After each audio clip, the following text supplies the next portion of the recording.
we don't often think of insects very much, like these damselflies that are flying around, until we see them and watch them dancing through the air.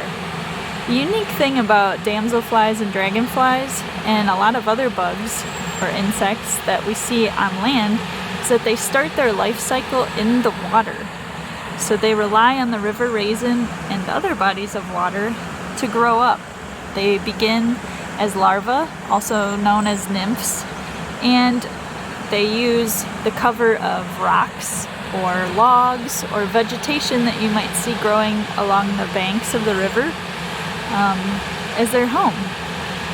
And a lot of different larvae can tell us about the water quality in the river. So certain types of bugs or insects that we find in the river, they're called macroinvertebrates.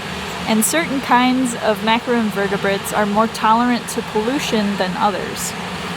So things like mosquito larvae or bloodworm larvae, they're a little more tolerant to pollution than, say, mayflies.